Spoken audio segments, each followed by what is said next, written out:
하나님과 사귀지 않으면 이생부터 이를 갈게 되는 이유라는 주제로 말씀을 전합니다. 이 세상에 살면서 이를 갈지 않아요? 여러분들? 원망하고 또 피해의식을 가지고 또 미워하고 마음속에 아까 제 아내가 그런 얘기 했던데 두고 보자, 어떻게 하나 보자, 이런 것부터 시작해서 모두 다 뭐예요? 다 이를 가는 거죠, 사실은. 근데 왜 이게 이를 가는 것이냐? 원래 우리의 모양은, 우리의 관계는 굉장히 아름다운 거거든요. 예.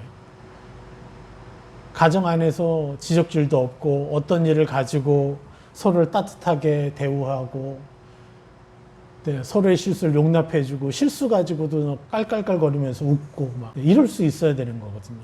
어떤 드라마에서 나오는 것보다도 더 우리가 더 아름답게 살 수 있거든요. 왜요? 드라마는 어때요? 드라마는 인문학적인 가치관으로 보는 행복이잖아요. 피조물이 생각하는 행복이라는 거예요, 한마디로. 그럼 창조주가 디자인한 행복은 어떻겠어요? 피조물이 갈망하는 것보다 더 아름다워야 되겠죠? 그 인생 자체가.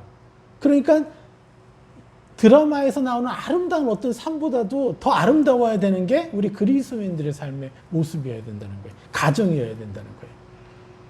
그런데 그런 경험을 전혀 못하니까 아예 꿈조차 못 꾸고 아예 내 삶이 아니라고 어떤 생각이 들어와도 꿈을 꾸려고 해도 거절하게 되는 거죠. 그러니까 우리 스스로 하나님이 역사하시는 것을 막아버리는 거예요. 아, 우리 가정은 안 돼. 여태까지 이렇게 살아왔는데. 근데 왜 여태까지 우리 가정이 그렇게 살아온 것 때문에 그것을 내가 믿어야 되죠? 나는 하나님 때문에 내 인생을 믿어야 되고 하나님 때문에 내 인생에 대한 꿈을 꾸는 사람이어야 되는데. 그렇지 않습니까? 그래서 우리가 인문학적인 관점에서 아무리 행복하다 하더라도 그 행복을 상상하더라도 우리가 창조주 하나님과 함께 상상하고 하나님과 함께 그림 그리는 그 축복과는 이 세상의 행복이 수준이 낮다는 것을 여러분 아셔야 되는 거예요. 그렇기 때문에 하나님의 관점에서 볼 때, 하나님의 사람의 관점에서 볼 때 이 세상에서 우리는 이를 갈면서 사는 것과 진배 없는 것이죠. 지난주에 우리 구원과 천국에 대해서, 천국에서의 영원한 삶의 실체에 대해서 좀 상징적으로 설교를 해드렸죠. 그래서 하늘나라에서 영원한 시간 동안 어떠한 상태로 살아갈지에 대해서 성경을 풀어드렸습니다. 그러면서 손과 발이 묶인 그 상태로 바깥 어두운 곳에 내던져져서 슬피 울며 이를 가는 그 의미가 무엇인지를 설명해 드렸죠. 그런데 오늘은 마태복음 22장 본문이 가지고 있는 또 다른 차원의 그 이를 갈음에 대해서, 그 의미에 대해서 풀어드리려고 합니다. 오늘은 이 땅에서 22장을 풀어드리려고 해요. 오늘 드리려고 하는 말씀이 육신의 장막을 벗고 난 후에 천국의 상태의 모습뿐만 아니라 이 22장이 가지고 있는 게 뭐냐, 육신의 장막 안에 거하는 이생에서의 삶의 시간에 대해서도 이 말씀의 원리가 적용된다는 거예요. 만약에 오늘 설교를 처음 듣게 되시는 분이 계시면 유튜브에서 지난 설교를 들으시고 난 후에 이 말씀 들으시면 좋을 것 같고요. 자, 지난 주에 22장 1절에서 10절을 풀어드렸습니다. 그래서 오늘은 11절과 12절만 풀어드릴 거예요. 근데 그 11절, 12절을 이생에서의 삶의 관점에서 풀어드리려고 합니다. 자, 먼저 그러면 우리가 천국이란 단어를 자세히 한번 다시 살펴보겠습니다. 마태복음 22장이 이제 천국에 대한 말씀인데, 천국은 뭐라 그랬었죠? 지난주에 혼인 잔치를 준비해서 사람들을 불러 모은 임금과 같으니. 임금이 바로 뭐라 그랬어요? 천국이라고 그랬죠. 그래서 하늘나라가 뭐냐? 우라노스 바실레이아. 하늘의 왕국이라는 뜻이에요. 그럼 오늘은 이제 바실레이아에 대해서 얘기를 할 텐데요. 왕국이죠. 왕권, 통치 이렇게 얘기를 합니다. 나라인 거죠. 자, 그런데 이 바실레아의 뜻에는 두 가지 의미가 있어요. 현재적인 하나님의 왕국, 그리고 미래적인 하나님의 왕국. 두 가지 뜻이 있어요. 그래서 이 바실레아의 뜻 안에는 현재적이면서 미래적인 것이 있는 거예요. 지난주는 뭐였죠? 미래적인 바실레아에 대해서 말씀드렸다면, 오늘은 현재적인 바실레아. 이 땅에서 우리가 삶을 살면서 우리가 누려야 될 하늘의 왕국의 축복이 무엇이냐. 이것을 오늘 말씀드리려고 하는 겁니다. 그래서 분명히 신학자들도 이 말씀을 연구하면서 깨달은 게 뭐냐. 아, 현재적인 하나님의 왕국에 우리가 거할 수 있구나. 이 땅에 하나님의 천국을 이곳에 임할 수 있게 할 수 있구나. 그런데 더더욱 우리가 천국이 뭐라 그랬습니까? 말씀에서 더더욱 천국은 임금과 같다 그랬어요. 그러니까 하나님이요, 하나님의 형상인 거죠. 그래서 이 땅에 우리가 살면서 하나님, 그리고 하나님의 형상을 우리 삶 가운데 모실 때 뭐가 되는 거예요? 내가 거하는 곳이 천국이 되는 것이고, 내가 그 천국 안에 들어가 사는 거죠. 땅은 이 땅을 밟고 있지만 우리는 천국에서 사는 것과 같은 것이죠. 물론 그게 그림자 정도 수준밖에 안 되겠죠. 왜냐? 우리 뒤에는 항상 내 주변에는, 내 속에는 계속해서 악한 영들이 주인 되려고 공격하기 때문에 그렇죠. 그런데 자, 현재적 하나님의 왕국과 천국과 미래적 하나님의 천국, 그 왕국이 차이는 분명히 명백하죠. 예? 이 땅에서 천국과 하늘나라에서 천국은 너무나 차원이 다르겠지만, 그래도 이 땅에서 우리는 천국의 형상을 많이 누릴 수 있다는 것이에요. 그렇지만 그 차이는 뭘까요? 이 땅에서의 천국과 저 하늘나라에서의 천국은, 첫째는 시간적인 차이가 있어요. 그렇죠? 이 땅에서의 천국은 유한하죠. 이 땅에서 우리가 사는 것은 유한해요. 고작 우리가 몇십 년을 더 누릴지, 예, 저는 앞으로도 30년을 이 복음을 전할 수 있을지, 아니면 50년을 더 전할 수 있을지 모르겠어요. 예. 그런데 저 하늘나라로 올라가면 어떻게 돼요? 사실 무한한 시간인 거죠. 그런데 우리는 더 쉽게 얘기해서 이 땅에서 삶은 유한해. 금방 끝나. 이제 다음 우리가 누릴 하늘에서 천국은 영원한 거예요. 그러니까 우리가 너무 행복한 사람인 거죠. 우리 미래를 약속받은 사람인 거죠. 왜요? 천국에는 뭐가 없어요? 악한 영들이 없잖아요. 우리를 공격하던. 이게 바로 둘째 차이라는 거예요. 두 번째 차이. 현재적 천국과 미래적 천국의 차이는 뭐예요? 이 땅에 우리가 천국을 구하고 우리가 누리려고 하지만 그게 왜 쉽지 않아요? 여러분이 더 멋지게 살고 싶어 하는데 왜 쉽지가 않아요? 여러분 자신을 너무 존귀하게 대우하고 너무나 여러분이 원하시는 삶을 너무나 멋지게 살고 싶어서 이 총명과 지식과 지혜와 의지와 감정을 다 사용해서 너무 멋지게 살고 싶은데 왜 그런 것들이 안 되죠? 왜 자기를 옛사람으로 인정하게 되죠? 바로 이 땅에는 우리 자신이 옛사람이라고 계속해서 속이고 공격하고 주인 되려는 그 악한 영들과 사단이 이 땅에 있기 때문에 그렇죠. 그래서 이 땅에서의 천국과 저 미래적 천국의 차이는 뭐예요? 괴롭히던 존재가 있느냐 없느냐의 차이죠. 저 하늘나라에 올라가면 어떻게 돼요? 그런 존재가 아예 없어지죠. 그러니까 우리는 너무너무 행복할 것이라는 거예요. 예. 그래서 기대해야 돼요, 우리가. 와, 우리가 나를 괴롭히던 수많은 생각과 감정을 내가 느끼고 생각하지 않을 수 있다면, 그죠?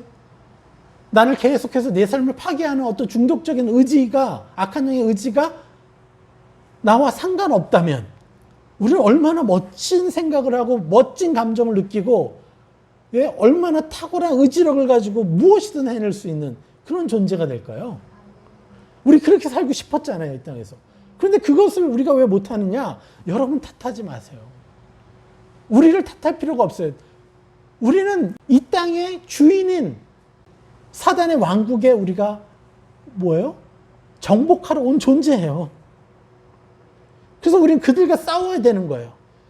그래서 그들로부터 공격도 받고, 그래서 우리가 더 멋지게 살고 싶은데 그렇게 멋지게 살지 못하는 것 뿐이에요. 왜요? 악한 영들이 있기 때문에 그렇죠. 그러니까 우리가 천국에서 살면 얼마나 멋지겠어요. 너무 기대가 되는 거죠. 그러나 이 땅에서조차도 우리는 어떻게 할 수 있다고요? 우리의 주인 되고 우리의 삶을 파괴하는 악한 영들을 대적하고 싸우고 정복하고 다스릴 수 있다는 것이죠. 그것을 할 수 있도록 하나님이 우리 가운데 들어오시려고 하는 거죠. 분명한 것은 뭡니까? 이 땅의 주인인 사단과 악한 영들이 더 이상 하늘에서는 없다는 것이고, 그리고 우리는 당연히 이 땅에서 그들로부터 공격받고 우리도 공격하고, 전에는 우리가 공격만 받던 존재였다면 이제는 어떻게 해요? 오히려 정복하고 다스리는 삶을 살게 되는 거죠.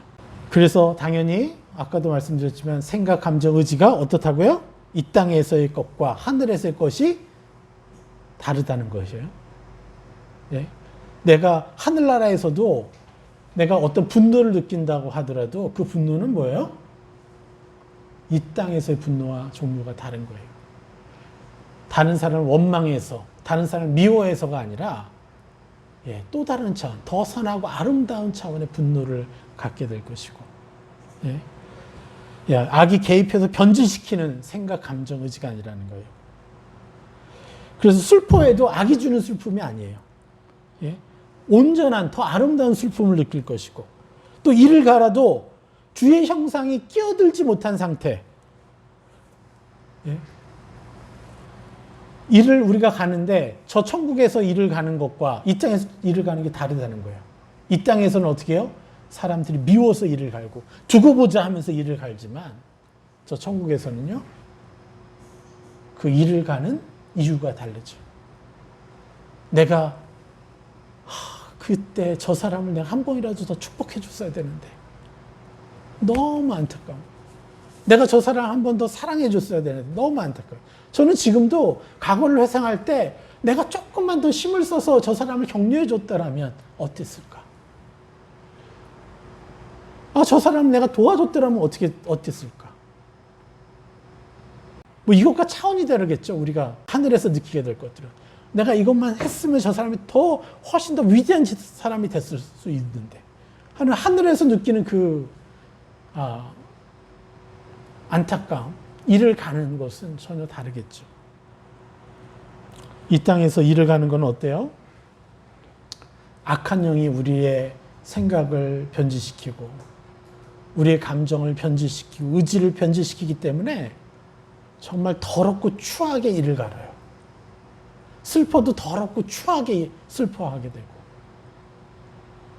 이해가 되십니까? 이 땅에는 누가 있기 때문에요?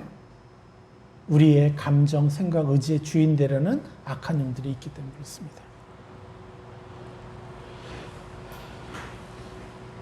우리는 악한 영이 끼어들게 하지 말아야 되지만 이 땅에서는 어쩔 수 없다는 것이죠. 그리고 너무 감사한 게 십자가의 그 건세 때문에 우리가 악이 개입하지 못할 수 있도록 우리가 막을 수 있는 것이 너무 감사하죠. 아무튼 이 현재적 하나님의 천국과 미래적 하나님의 천국은 차이가 있어요. 오늘은 이제 두 가지만 말씀드렸지만 셋째, 네 번째, 다섯째, 여섯째 차이가 쭉 있을 거예요. 오늘 주제상 이 두 가지만 하지만 그래도 한 가지만 더 나누면, 우리가 사고를 좀 더 넓히기 위해서 한 가지만 더 나누자면요. 천국에서는 가정이 필요 없겠죠? 분명히 성경에서도 얘기하잖아요. 그렇다고 우리가 말씀까지 들여다볼 시간은 없고, 오늘은. 왜 그렇죠? 천국에서는 왜 가정이 필요 없을까요? 왜 그러겠어요? 악이 없으니까요. 사단이 없으니까 거기에는 가정이 필요가 없어요. 그 말은 무슨 뜻이에요? 이 땅에서 왜 가정이 필요한 거죠? 이 세상의 모든 사랑을 다 뒤지고 찾아도요, 가정 안에서의 그 무조건적인 사랑을 표현해낼 수 있는, 그것이 발휘될 수 있는 곳이 없으니까요. 그래서 무조건적인 하나님의 사랑을 유일하게 보관해 둘 수 있는 곳, 세상으로부터 뺏기지 않을 수 있는 곳이 어디예요? 가정이잖아요. 그런데도 어때요, 우리가 받은 상처가 엄청 많음에도 불구하고요. 예, 가정은 살아있어요, 그래 막. 무조건적인 사랑이 살아있어요. 그런데도 많이 더럽혀서는 졌죠. 굉장히 둔탁하고 거칠고, 예, 사납고, 지적질이 난무하는 사랑으로 이렇게 변질되어 있지만, 그래도 그 마음 안에는 뭐가 있어요? 무조건적인 사랑. 하나님의 사랑의 그림자라도 남아있는 곳이 어디예요? 가정이죠. 그래서 이 땅을 지키기 위해서, 하나님의 형상을 받아들이기 위해서 유일하게 필요한 것이 뭐예요? 어머니의 상고를 통해서 그 자녀를 키워내는 그 사랑. 그것이 우리 인류를 지켰죠, 사단으로부터. 그런데 이제 천국에서는 사단이 없기 때문에 우리는 다 프리예요. 자유인이에요. 여러분, 어머니로서 너무 고통스러운 시간이 많으셨죠? 천국 가보세요. 여러분이 주인공이에요, 지금. 예? 지금도 각 가정에서 여러분들이 뭐 종처럼 사랑하시잖아요? 이제 천국 가면 여러분은 자녀를 돌볼 필요가 없어요. 여러분이 꿈꾸고 여러분이 누리고 싶었던 모든 것들을 다 누리게 될 거예요. 그래서 우리가 조금만 더 희생합시다. 예? 이곳에서 조금만 더 희생하고 사랑합시다. 현재적 하나님의 천국과 미래적 하나님의 천국은 이렇게 다른데요. 우리 마태복음 4장 23절, 예수께서 온 갈릴리에 두루 다니사 그들의 회당에서 가르치시며 천국 복음을 전파하시며 백성 중에 모든 병과 모든 악한 것을 고치시니. 바로 여기에 이 천국 복음은 헬라어로 바실레이아 유앙겔리온 이렇게 표현합니다. 천국 복음. 그래서 하늘의 왕국이 아니라 하나님의 왕국이라고만 씌워져 있다는 거예요. 예수께서 온 갈릴리에 두루 다니사 그들의 회당에서 가르치시는데 뭘요? 천국 복음을 전파하신 거예요. 천국 복음. 바로 어떤 복음이에요? 복음적인 왕국. 예.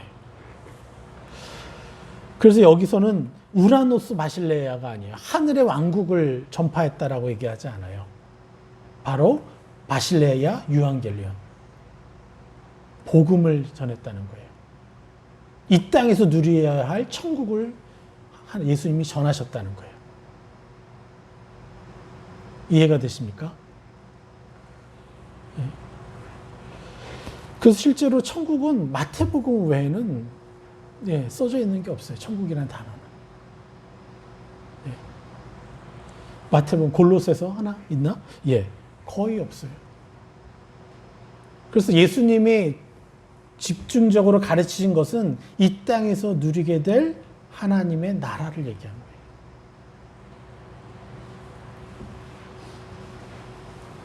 물론 이 모든 것이 뭐예요? 이 땅과 죽음 후의 천국 모두를 가르치는 것이 되어야 되지만 하나님의 목적은 사후에 우리가 죽어서의 하나님 나라가 아니라 이 땅에서부터 우리가 누려야 될 하나님의 나라, 우리가 소유해야 될 하나님의 나라라는 것을 여러분 잊지 마셔야 돼요.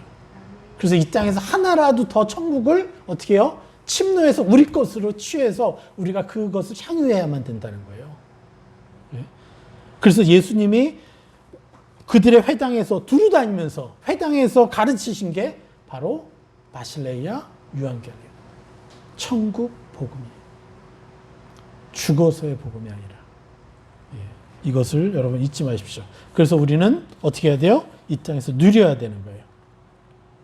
그래서 22장 마태복음 22장 13절 임금이 사환들에게 말하되 그 손발을 묶어 바깥 어두운 데 내던지라. 이렇게 얘기했어요. 자, 바깥 어두운 데 내던지라고 했어요.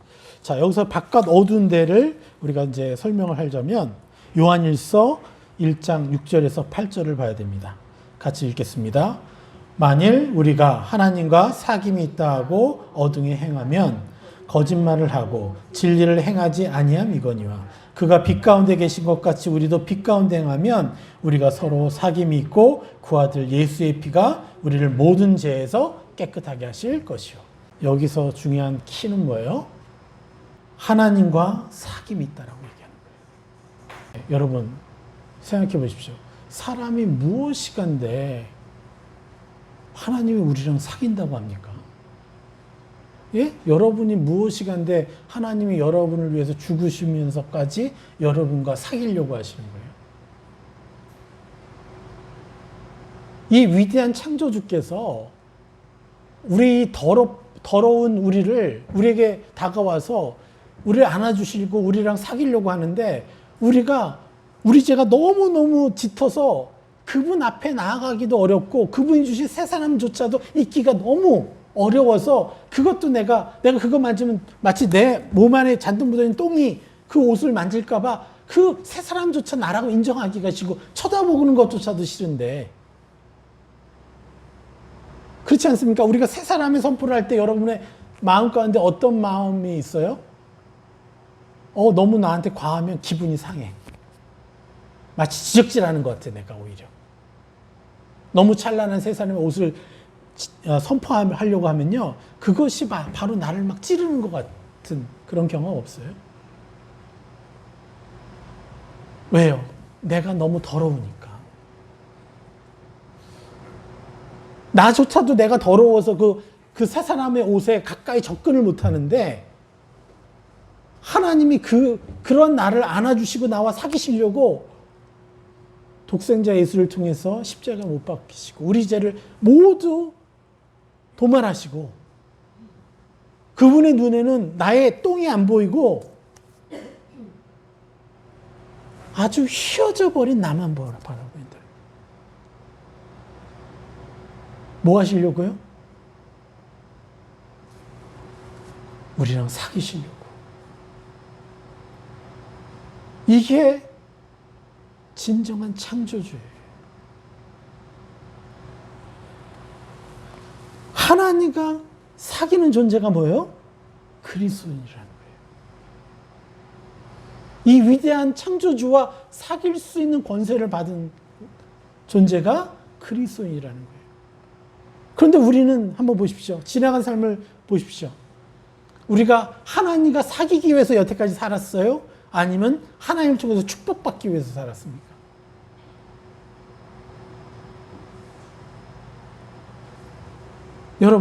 여러분이 부모를 왜 잘 섬기려고 그래요?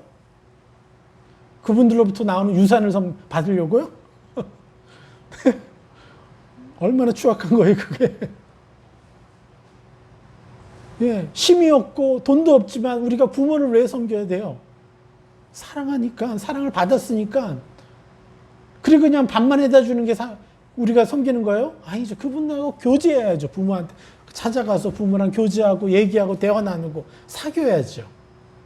그게 부모님이 가장 바라는 행복 아니겠어요? 예, 우리 인간들도 그런데 하나님은요. 하나님의 목표는 하나예요. 우리와 사귀는 거예요. 그런데 우리는 하나님과 사귀는 것에는 관심이 없고 하나님부터 받을 축복에 관심을 가지며 살았던 게 얼마나 많습니까? 그 시간이. 우리는 이 저주에서 벗어나야 돼요. 우리가 하나님과 사귀지 않으면요. 죄송하지만 우리는 종기에 묶여 있는 거예요. 그 위대한 복음을 가지고 있음에도 불구하고 그 복음은요. 그냥 액세서리예요. 액세서리. 내가 하나님의 자녀로서 위대한 권세를 누리는데 전혀 도움이 되지 않는. 여러분 일단 하나님과 사귀고 하나님과 모든 것을 함께 해보세요. 그럼 우리에게서 얼마나 많은 권세와 권능과 사랑이 나오겠어요. 그런데 우리는 사귐보다는 권세와 권능과 어떤 능력을 원하는 거죠. 이렇게 살아오는 그리스도인들이 참 많다는 거죠. 그럼에도 불구하고 정말 곳곳에 정말 하나님을 갈망하는 분들이 있다는 거예요. 참 우리가 그런 분들을 찾아서 더 하나님과 사귈 수 있는 사람으로 우리가 도움을 줄 수 있으면 얼마나 좋겠습니까? 여러분 6절에 어둠에 행하면 그랬어요. 만일 우리가 하나님과 사귐이 있다 하고 그렇죠? 그냥 사귐이 있다 하고가 바로 무슨 뜻이에요? 우리가 그리스도인이라고 하면서 그죠? 이 말이 우리가 하나님과 사귐이 있다 하고 이게 뭐야? 우리가 우리를 그리스도인이라고 말하면서 같은 말이죠. 그런데 어둠에 행하면, 우리가 어둠에 행한다는 뜻은 이제껏 고민할 필요도 없이 죄를 지으면 이라는 뜻으로 단정 지어 왔습니다. 그렇죠? 우리가 하나님과 사귐이 있다 하고 어둠에 행하면, 어둠에 행한다는 뜻이 바로 뭐라고요? 죄를 지으면, 이렇게 단정 지었다는 거예요. 그런데 로마서, 야고보서, 히브리서, 이 여기서 말하는 복음과 믿음과 행위를 기반으로 한 정확한 의미는 뭐냐? 죄를 지으면이라는 뜻이 아니라 뭐예요? 하나님께 가져가지 않으면, 혹은 하나님께 나아가지 않으면, 이게 바로 뭐예요? 어둠에 행하면이라는 뜻이에요. 빛이신 하나님께 가져가지 못하니까 우리가 어둠에 남아있는 거잖아요. 어둠에 남아있다 보니까 하나님 음성이 잘 들리겠어요? 나를 옛사람 취급하는 악한 영의 음성과 그 감정이 더 잘 느껴지겠어요? 내 말초신경이 다 악한 영이 말하는 그것에 아주 민감하게 반응하는 그런 삶을, 그 수많은 이 성폭행과 수많은 악한 그런 것들 왜 일어나요? 그들이 그게 자기라고 생각하니까, 그 갈망을. 너무 안타까운 거죠. 그런데 그것이 뭐예요? 우리가 하나님께 가져가지 못하니까 어둠이 말하는 대로 내가 순종하고 듣는다는 것이죠.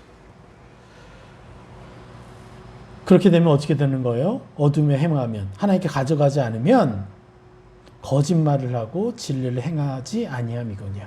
거짓말을 하다. 바로 십자가로 보지 않으니까 눈에 보이는 옛사람으로 그들을 평가하는 거죠.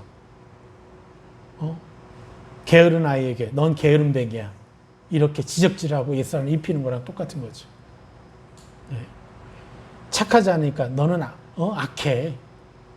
너는 언제쯤 좀 개가천선할래? 이렇게 얘기할. 왜 착하지 않게 됐어요? 그 아이가 사랑을 못 받았으니까. 그럼 그 아이에게 끊임없이 사랑을 주고 존귀한 자라고 입혀주면 그 아이는 착해지겠죠. 그런데 우리는 계속 거짓말을 하는 거예요. 그 아이 현 상태로 너는 너야, 너는 악해, 계속해서. 그래서 거짓말을 하고 진리를 행하지 아니함 이거니와. 우리가 십자가로 그 아이를 바라봐주고 그 옛사람을 벗겨주고 못 박아주고 그리고 새 사람을 입혀주는, 천국을 침노해 주서 그 아이를 변화시켜야 되는데, 그렇죠? 진리를 행하지 않는 것이죠. 그래서 7절, 그가 빛 가운데 계신 것 같이 우리도 빛 가운데 행하면, 이것도 오해였죠. 이것도 이제껏 고민할 필요도 없이 어떻게 해요? 의롭게 행하면, 의로운 행동을 하면 이라는 뜻으로 단정 지어왔다는 거죠. 하나님 빛 가운데 계신 것 같이 우리도 빛 가운데 행한다는, 우리도 빛 가운데 행한다는 것이 바로 우리가 의롭게 행하면, 의로운 행동을 하면으로 단정 지었다는 것이죠. 그런데 이 말씀은 어떻게 해요? 빛 안으로 나의 모든 생각, 모든 감정, 모든 의지를 가져가면 이 바로 우리도 빛 가운데 행하며 이런 뜻이에요. 빛 가운데 행하는 것이 의롭게 행동하고 새 사람의 수준을 행동하면, 이런 뜻으로 해석되면 무슨 일이 벌어지는지 아십니까, 여러분들? 이게 엄청난 일이 벌어지는 거예요. 기독교는 이제 종교로 타락하는 거예요. 예수님의 십자가가 필요 없는 거잖아요. 예? 여러분, 십자가의 천국복음, 십자가의 천국복음은 은혜로 우리가 받은 거예요? 우리가 노력해서 산 거예요? 우리가 노력해서 사는 것은 자기 의잖아요. 그런데 여기서 우리가 빛 가운데 행하면이 내가 새 사람 수준으로 행동하면이라고 해석이 되면, 그래, 너 괜찮구나 하고 하나님이 축복해 준다는 거예요. 이거는요, 자기 의잖아요.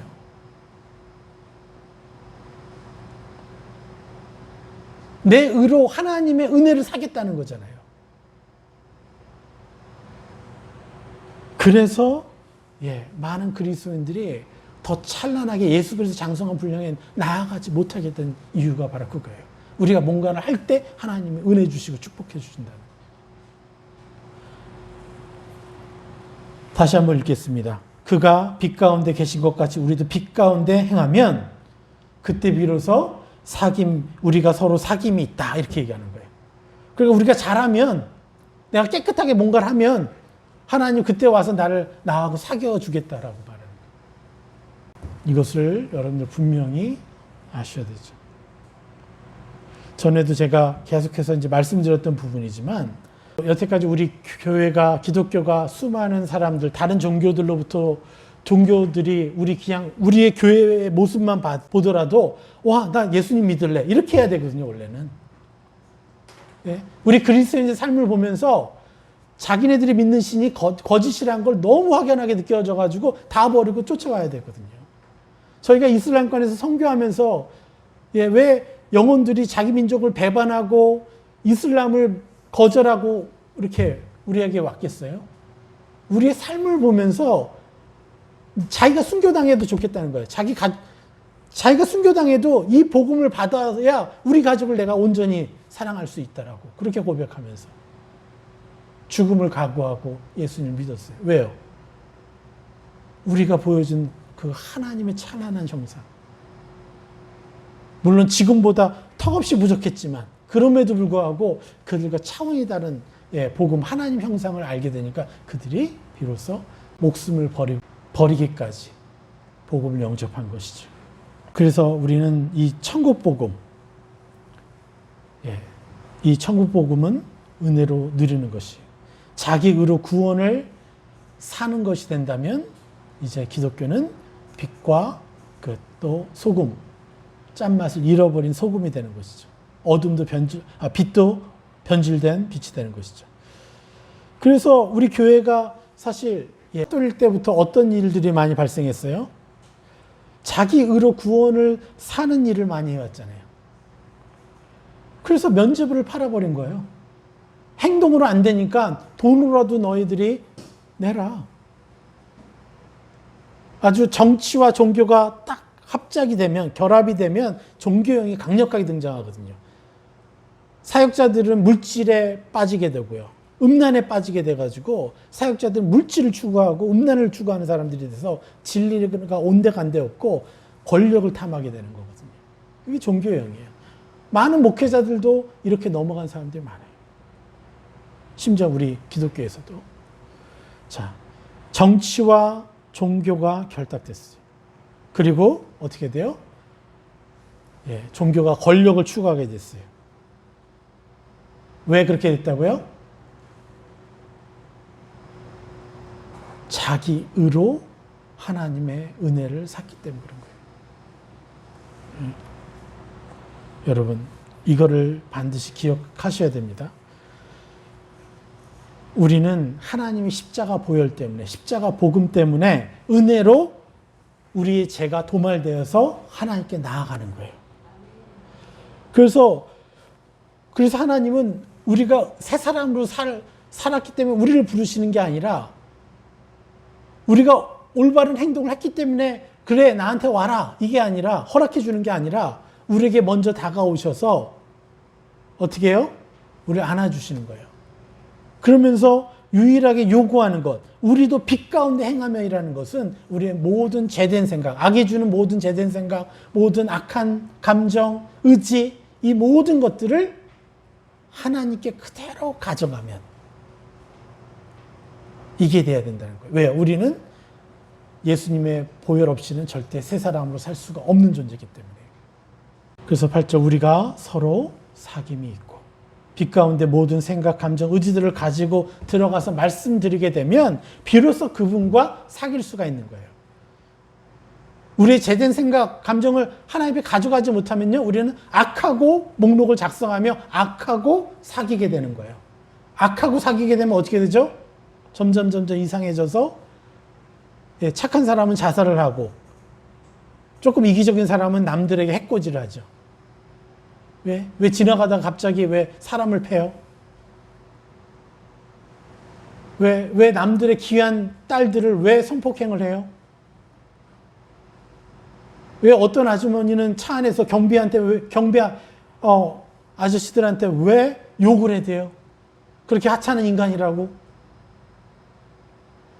악과 사귀다 보니까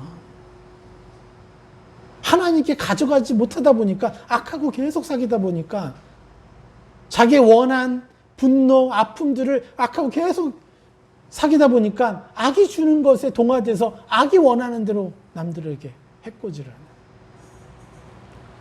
예. 너무 안타깝죠. 그래서 우리는 하나님과 함께 빛 가운데 가져가서 빛 가운데서 이걸 다루게 되니까 악이 줬던 모든 상처, 아픔들을 이제 그 빛 안에서 하나님의 어루만짐 안에서 그것을 보니까 악에게 속지 않게 되는 거예요. 비로소 이것이 제대로 된 사귐이 되는 거죠. 이 사귐은 헬라 원어로 뭐라고 하냐? 코이노니아. 아까도 말씀드렸죠. 인간이 무엇이길래, 사람이 무엇이간데 그 위대한 하나님이 우리와 교제하겠다고 하시는 겁니까? 우리와 사귀겠다고 하시는 겁니까? 이 코이노니아는 바로 우정을 뜻해요. 교제를 뜻하고 모든 일에 또 참석을 뜻해요. 모든 일에 하나님이 함께 참석해서 하나님과 함께 하는 거예요. 우리가 기억해야 될 것은 뭡니까? 하나님을 믿는다고 하면서 하나님과 사귐이 없다면 우리는 그냥 선데이 크리스천, 어떤 종교적인 그리스도인, 그것을 넘어서서 뭐예요? 하나님의 얼굴에 먹칠을 하는 그리스도인으로 살아가게 됩니다. 그렇게 되면 어떤 일이 벌어져요? 계속 악한 영이 조작해내는 생각, 감정, 의지에 묶여서 계속 사람과의 관계 속에서 일을 갈면서 시간을 보내게 된다는 거예요. 우리가 영혼을 구원해내고 또 하나님께 영혼을 데리고 가고 또 하나님과 교제해야 할 충만한 그 너무나 놀라운 그 시간이 어떻게 해요? 악하고 그렇게 시간을 보내게 된다는 것이죠. 여러분, 많은 사람들, 많은 그리스도인들이 하나님을 인격적으로 만난 경험이 있어요. 그렇죠? 그런데 일상에서 사귐이 없는 그리스도인들 너무 많아요. 그저 일생에 몇 번 하나님과 인격적인 만남을 했지만 그걸로 만족하는 거예요. 아닙니다. 그거 가짜입니다. 하나님은 인격적인 만남으로 끝내시는 분이 아니에요. 그건 그리스도인을 향한 하나님의 부르심이 아니에요. 하나님의 부르심은 우리와 교제하시는 거예요. 우리와 사귀시는 거예요. 그래서 우리는 그저 그냥 인격적인 만남 몇 번 한 거, 남들보다 더 많이 한 걸로 끝내는 것이 아니라 늘 일상에서 하나님과 사귀면서 살아가는 거예요. 그래야지만 우리가 이 땅에 살면서 일을 갈지 않게 돼요. 우리가 무언가 일을 갈게 되니까 내 가족 안에 내 가족, 내가 사랑해야 될 가족의 필요가 안 느껴지는 거예요. 내가 무엇을 사랑해 줄까가 안 느껴지고 내 주변의 사람들에게 내가 무엇을 도와줄까라는 그 시야가 안 열리는 거예요. 내가 계속 묶여있기 때문에. 너무 안타까운 거죠. 8절, 우리가 서로 사귐이 있고 어둠의 모든 생각들을 나인 것처럼 행할 때 우리가 하나님께 가지고 간다면 사귐이 있고, 그래서 우리가 그것을 통해서 옛사람을 벗어내고 새사람을 입으며 천국을 침노하는 삶을 살다 보면 어떻게 되는 거예요? 우리가 서로 사귐이 있고 그 아들 예수의 피가 우리를 모든 죄에서 깨끗하게 하실 것이요. 비로소 어떻게 돼요? 모든 죄에서 깨끗하게 하실 하나님의 약속이 우리 삶에서 이루어진다는 거예요. 그러니까 이것은 누구에게 달린 거예요? 예수님께 달린 거예요? 하나님께 달린 거예요? 내 자신에게 달린 문제예요.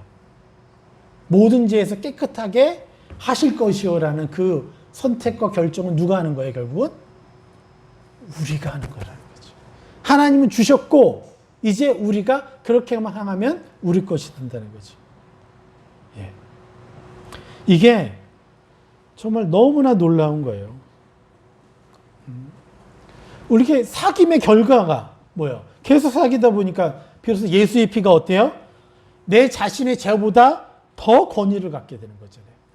내 자신의 옛사람을 갈망하는 나의 모습보다 더 권위가 있는 거잖아요. 이 예수의 피가. 사귀다 보면.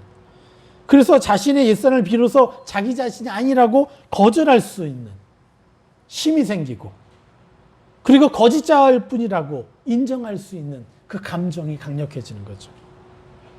그래서 그런 확신이 들고 강력해지니까 어떻게 해요? 옛사람을 벗어버리는 게 너무 쉬운 거고 새 사람을 마음껏 침노하게 되는 것이죠. 그렇게 되니까 어떻게 해요? 빛이 더 들어와서 빛으로 모든 것들을 가져가는 것이 너무 쉬워지고 너무 재밌고 행복해지는 거죠. 그러니까 어떻게 돼요? 숨어있는 죄들까지도 우리가 하나님 앞에 또 내어놓을 수가 있게 되고 그전에는 차마 말씀드리기가 어려웠던 너무 부끄러웠던 죄들까지도 다 가져갈 수가 있게 되는 것이죠. 그 결과 어떻게 됩니까? 비로소 예수의 피가 우리를 모든 죄에서 깨끗하게 하실 수 있게 되는 거죠. 요한 1서 1장 6절에서의 8절은 놀라운 하나님과 사귀는 비결에 대해서 옛사람 어떻게 죽일 수 있는지 어떻게 새 사람 입고 우리가 모든 죄에서 어떻게 깨끗하게 될 수 있는지 수학 방정식처럼 탁탁탁 맞아 떨어지게 말씀이 표현내신 거라는 거예요. 그래서 여러분 기억하셔야 돼요. 결국 우리가 하나님께 가져가지 못하면요, 우리는 바깥 어두운 곳에서 하나님이 문 저기 계신데 나는 악하고 계속 바깥 어두운 곳에서 악과 친구 삼으면서 악과 사귀면서 악의 종노릇하게 되는 것이죠.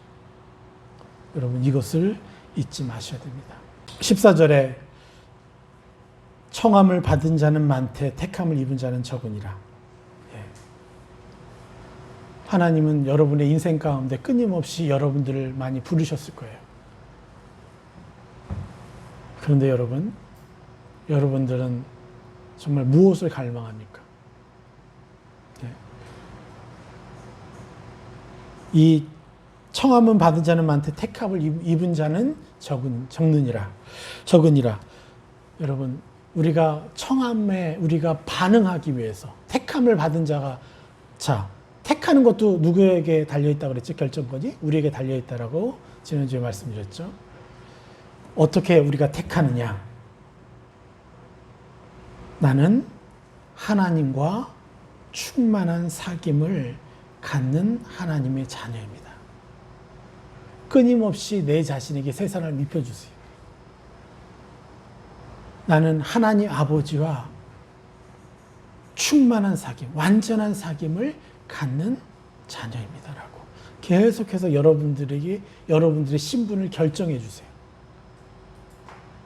그러면 정말 우리는 하나님 말씀하실 때 귀가 열리고 하나님이 어떤 누구로부터 보여주는 것에 우리가 눈이 열려서 그래서 보고 깨닫게 되는 거예요. 그래서 계속해서 여러분의 비전, 하나님과 사귀는 존재라는 것. 우리 더 나아가서 예수 그리스도처럼 예수 그리스도의 장수한 분량에 이른 상태에서 하나님과 사귀는 자라고 우리가 더 새 사람을 입기를 여러분 축복합니다.